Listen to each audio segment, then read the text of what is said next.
शामिल हुआ है। तो कुछ दिन बाद एडीसी इलेक्शन है, तो आप क्या आशा करते हैं? मैं आशा करता हूँ कि हमारे लोग हमारे ऊपर विश्वास करते हैं और हम वो विश्वास को टूटने नहीं देंगे। और आने वाले चुनाव में क्या रिजल्ट होगा? मैं कॉन्फिडेंट हूँ कि हम लोग बहुत अच्छे तरीके से ये इलेक्शन जीतेंगे। महाराज, जो माननीय मंत्री है जो ट्राइबल वेलफेयर के, उन्होंने बोला है जनवरी खत्म होते होते तिपरा मता खत्म हो जाएगा, उनका एमएलए एमडीसी उनके संपर्क में है। तो इस तरह का जो बयान उन्होंने दिया है और देखा गया है सारे देश पर जो अलायंस पार्टनर है बीजेपी का, वो धीरे धीरे खत्म हो रहा है। तो क्या मौथा को खत्म करने की कोशिश चल रहा है? देखिए, जो मंत्री ने बोला है वो मंत्री ने बोला है। अगर उनको उनका अलायंस पार्टनर को ख़त्म करना है तो ये बात को दिल्ली को ध्यान देना पड़ेगा।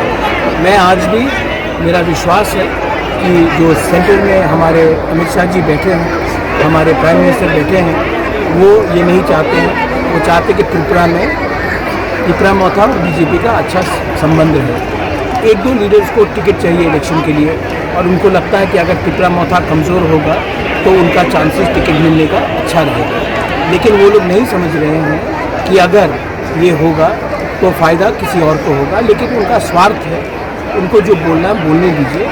मैं किसी और पार्टी का लीडर का कमेंट्स में बयान नहीं देना चाहता हूँ। सिर्फ एक ही बात बोलना चाहता हूँ कि हमारे लोग इतने नादान, इतने सीधा साधा नहीं है। हमारे लोग जानते हैं कि पब्लिक का सपोर्ट आज भी हमारे साथ है और उनको जो भी बोलना है बोलने दीजिए।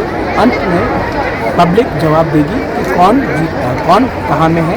और पब्लिक के पास जो प्यार है, सपोर्ट है, वो पब्लिक डिसाइड करेगी, ना कि कोई नहीं। महाराज, और दूसरी एक बात है कि जनजातीय एक लीडर ने बोला है कि महाराज ककबरक लैंग्वेज को लेके राजनीति कर रहा है, कि उनके पास मौका था एकॉर्ड के टाइम कि वो उस एकॉर्ड में शामिल कर सकते थे, नहीं किया।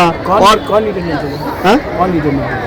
रामपतो जमातिया ने उस दिन बोला है कि अलग से स्कीम बना के वो। देखिए, रामपतो जमातिया थोड़ा सा उम्र हो गया उनका, तो उसका इज्जत करता हूँ। आप लोग उस लीडर का कमेंट लेकर मेरे पास मत आइए। मैं ककबरक स्क्रिप्ट के लिए मैंने शुरू से बात किया है इन वुमेंस की, और ये मेरा स्टैंड पहले से क्लियर है।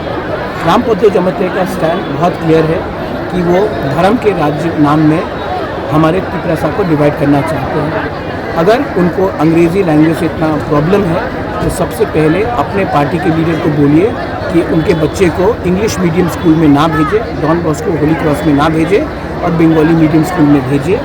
जब उनके लीडर्स अपने बच्चे को, उनके मंत्री के लीडर्स, उनके एमएलए के लीडर्स अपने बच्चे को बंगाली मीडियम स्कूल में भेजेंगे, तब मैं उनसे बात करूँगा। पहले अपना घर को सफ़ा कीजिए, उसके बाद हमारे कम्युनिटी के बारे में बात कीजिए। मैं अपने जाति के लिए पॉलिटिक्स नहीं करता हूँ। मैं पॉलिटिक्स में पैसे कमाने के लिए, पोस्ट लेने के लिए नहीं आया हूँ। मैं पॉलिटिक्स में आज हूँ क्योंकि मुझे अपना कम्युनिटी को उठाना है। जिस दिन हमारा कम्युनिटी का प्रॉब्लम सॉल्व हो जाएगा, मैं पॉलिटिक्स में नहीं रहूँगा। लेकिन मेरा उद्देश्य है कि अपने कम्युनिटी को, अपने स्टेट को, हमारे स्टेट में आज जो बेरोज़गारी है वो क्यों है?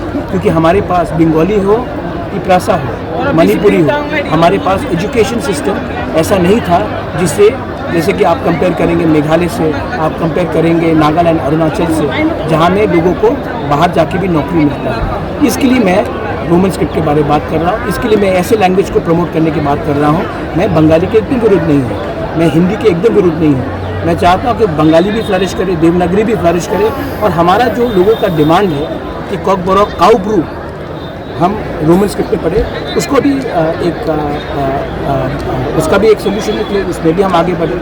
तो रामपतो जमातिया ने जो बोला है वो पहले अपना घर को सफा कर ले। मैं रामपतो जी के खिलाफ नहीं बोलना चाहता हूँ। उसका एक आइडियोलॉजी है, उसका एक सोच है जो कम्युनिटी से ज़्यादा बड़ा है, उसका सोच अलग है। और मैं रामपतो को जानता भी हूँ, उसमें मेरा सहमति नहीं है। इसका ये मतलब नहीं है कि मैं उसका आदर नहीं करता हूँ, लेकिन मैं उससे अग्रीमेंट में नहीं हूँ।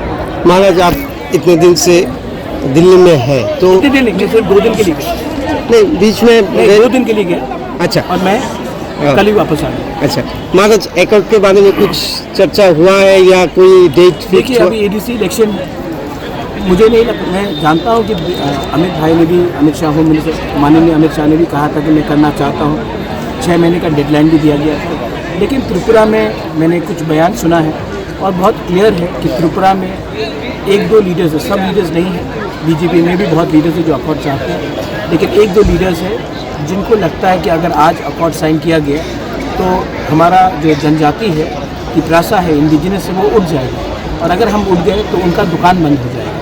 इसके लिए जैसे कि जब एडीसी भी बन रहा था 84 में, तो बहुत लीडर्स थे, इंदिरा गांधी चाहती थे कि हमें टीटी एडीसी दिया जाए, लेकिन कांग्रेस में बहुत लीडर्स थे जो स्टेट में अपोज कर रहे थे। वही परिस्थिति अभी भी चल रहा है, लेकिन मैं आशा करता हूँ कि गवर्नमेंट ऑफ इंडिया तिप्रासा के बारे में, उनका जो स्थानीय लोग हैं उनके बारे में चिंता करें और हमें अपना अधिकार, हम एक्स्ट्रा कुछ नहीं मांग रहे, जो संविधान के अंदर हमारा अधिकार है वही मांग रहे, वो देंगे।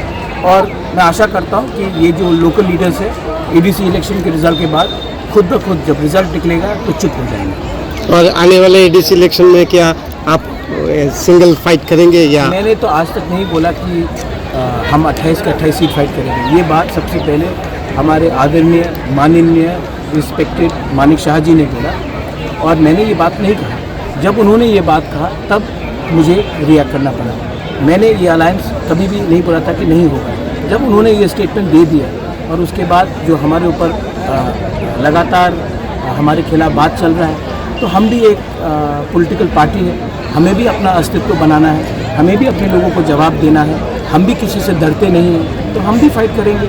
और जब रिज़ल्ट आएगा पब्लिक डिसाइड करेगी कौन कितने पानी में है।